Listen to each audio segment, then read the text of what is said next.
అమరావతి రైతులను జలగల్లాగా పీక్కుతుంటున్న రెవెన్యూ సిబ్బంది అండి. కాస్త చంద్రబాబు నాయుడు గారు మా దిక్కు చూడండి, మీ మీద భరోసాగా మేము భూములు ఇచ్చి అగసట్లు పడతాం అని చెప్పేసి అమరావతి రైతుల బాధల గురించి ఒక కథనం. ఇప్పుడు మనం దాన్ని పూర్తిగా విశ్లేషణ చేద్దామండి. ఎక్కడైనా సరే ప్రభుత్వ కార్యాలయాల్లో ఫైళ్లు కదలాలంటే లంచం ఇవ్వాల్సిందే. ఆంధ్రప్రదేశ్ కాదు, తెలంగాణ కాదు, కర్ణాటక కాదు, ఏ రాష్ట్రంలో కూడా అదే జీవితం. ముఖ్యంగా కొన్ని కార్యాలయాల్లో అయితే కాంచానం లేనిదే కర్మ విమోచనం లేదన్నట్టు డబ్బు పెట్టందే పని కాదు.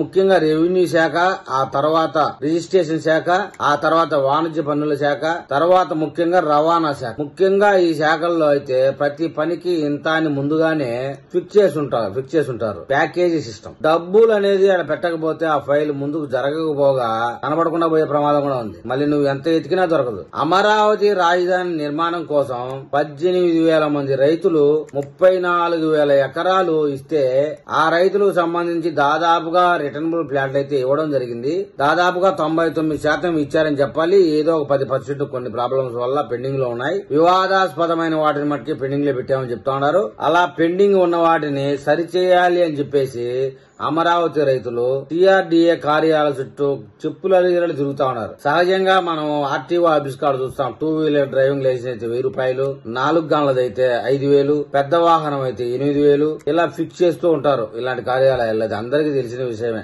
అలాగే సిఆర్డీఏలకు సంబంధించి రెవెన్యూ శాఖ కూడా అంతకాడికి ముందుగా ఇంకొక మెట్టు ముందుకేసి రైతులకు ఇచ్చిన ఫ్లాట్ లో షేడ్ కావాలని అడుగుతున్నారంట. ఎంత దుర్మార్గమో చూడండి. 400 గజాలు నీకు వచ్చింది, 100 గజాలు నాకు ఇమ్మని చెప్పి అడిగే దుర్మార్గులు ఉన్నారండి ఇప్పుడు సిఆర్డీ ఆఫీస్. ఈ విధంగా బేరాలు ఆడుతా ఉండడం జరుగుతుంది సిఆర్డీ ఆఫీస్ లో. రైతుల్ని పీడించుకు తింటా ఉన్నారట. ఒక రైతు 100కు మించి సిఆర్డీఐ కార్యాలయం చుట్టూ తిరగాల్సి వస్తుందంట. ఈ విషయాన్ని ఎవరి దగ్గరికి వెళ్తే పరిష్కారం అవుద్దో అర్థం కాని పరిస్థితిలో ఉన్న రైతు. తాజాగా ఒక రైతు అయితే మీడియాతో ఆయన ఆవేదన అయితే చెప్పుకోవడం జరిగింది. నేను 2 సంవత్సరాలుగా తిరుగుతా ఉన్నాను. నాకు వచ్చిన రిటర్నబుల్ ఫ్లాట్ లో కూడా షేరింగ్ అడుగుతా ఉన్నాడు. పని జరగడం లేదు, నా ఫ్లాట్ నాకు ఇవ్వండి అని చెప్పేసి.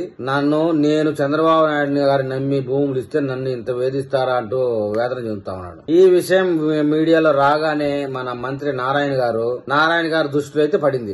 వెంటనే సిఆర్డీ అధికారి కన్నబాబు అని ఆయన్ని ఆదేశించడం జరిగింది. ఇతన్ని ఎవరైతే ఇబ్బంది పెట్టారో ఆ ఎంప్లాయీ మీద యాక్షన్ తీసుకోండి అని చెప్పేసి. ఇలాంటి త్రిమింగళాలు రెవెన్యూ శాఖలో 100 కొద్ది ఉన్నారు. డబ్బు లేనిదే రెవెన్యూ ఉద్యోగులు వారి యొక్క బాధ్యత నిర్వర్తించడం లేదు.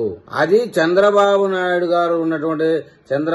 గారు కలలు కన్నటువంటి అమరావతి విషయంలో ఉండడం అనేది మరొక విచిత్రం. ఇందులో ఇలాంటి అనుమానం లేదు. 99% రెవెన్యూ శాఖ భ్రష్టు పట్టింది అంటారు కానీ 100% భ్రష్టు పట్టింది అనడంలో ఎలాంటి తప్పు లేదు. ఇక సబ్ రిజిస్టర్ కార్యాలయ సంగతి ఎత్తుకుంటే అది అంతే, ఫిక్స్డ్ టార్గెట్. ఆస్తులు ఏవైతే రిజిస్ట్రేషన్ జరుగుతాయో దాని వాల్యుయేషన్ బట్టి ఇవ్వాల్సిందే వాళ్ళ చెప్పినంత. ఇంకా రవాణా శాఖ గురించి ఎంత తక్కువ మాట్లాడుకుంటే మంచిది. వాణిజ్య పన్నుల విషయంలో జీఎస్టీ ద్వారా కొన్ని వసూలు చేస్తా ఉండడం కూడా మనకు తెలుసు. ఈ శాఖలన్నీ ఇలా బస్టు పట్టిపోయాయి. కేవలం ఒక ఉద్యోగిని తీసేయడం ద్వారానో ప్రయోజనం అయితే చాలా తక్కువ. ఉద్యోగుల మైండ్ సెట్ లో మార్పులు రావాలి. ఉద్యోగుల మైండ్ సెట్ లో మార్పు రావాలంటే ప్రభుత్వాలు వాటి విషయంలో స్ట్రిక్ట్ గా ఉండాలి. ఉద్యోగుల జీవితమే 50,000, 70,000 ఉంటా ఉంటే ఆ ఉద్యోగి అనేవాడి ఆస్తులు 70 కోట్లు, 100 కోట్లు దాటిపోతా ఉన్నాయి. తాజాగా ఒక రెవెన్యూ శాఖలో అయితే ఆ ఉద్యోగి జీతం 15,000 రూపాయలు అయితే వాడు అక్రమంగా సంపాదించింది 100 కోట్లు అని తేలిందట. ఐటీ అధికారులకి షాక్ కొట్టినంత పనైందట. రవాణా శాఖకు సంబంధించిన ఉద్యోగికి జీతం 30,000 అయితే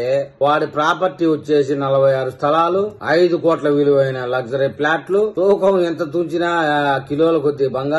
ఇంకా అన్ని చెప్పుకో లిస్టు దొరికింది కొంచెమే, దొరకంది ఎంతో ఉంటది. ఉద్యోగులు చూస్తూ ఉంటే మంత్రులు, ఎమ్మెల్యేలు కూడా ఇష్టపడతానంట. ఇదేంద్రా ఆయన ఉద్యోగుల కంటే మనకంటే ఉద్యోగులు ఎక్కువ సంపాదిస్తున్నారని. ఎమ్మెల్యేగా, ఎంపీగా బతకడం కన్నా ఏదో ఉద్యోగిగా బతకడం మిన్నా అని కామెంట్ చేస్తా ఉన్నారు. మొత్తం బంధు సర్కిల్ పెద్దగా ఉంటే బినామీ పేర్లతో కొనేస్తా ఉంటారు. వాళ్ళ ఇంట్లో దస్తావేజులు చెక్కింగ్ లో దొరికినా కూడా వాళ్ళ పేరుతో ఉండవు. వాళ్ళ బంధువుల పేరుతోనో వాళ్ళ పేరుతో ఇళ్ల పేరుతోనే ఉంటాయి. ఎవడో 100కో కోటికో ఒకడు దొరుకుతాడు. మిగతా వాళ్ళందరూ జంపు చేయడానికి దొరికితే దొంగ, లేకపోతే దొర అన్నట్టు. ఈ విధంగా రెవెన్యూ శాఖకు సంబంధించి ప్రక్షాళన చేయాల్సిందే అని చెప్పేసి చంద్రబాబు నాయుడికి అమరావతి రైతులు అయితే విన్నపం చేస్తా ఉన్నారు. ఇక రాబోయే రోజుల్లో ఇలాంటి అప్డేట్ ఏదైనా కనుక అమరావతి విషయంలో దొరికితే నేను మళ్ళీ ఒక వీడియో చేస్తానండి. ఆ వీడియో మీకు చేరాలంటే నా ఛానల్ సబ్స్క్రైబ్ చేయండి, లైక్ చేయండి.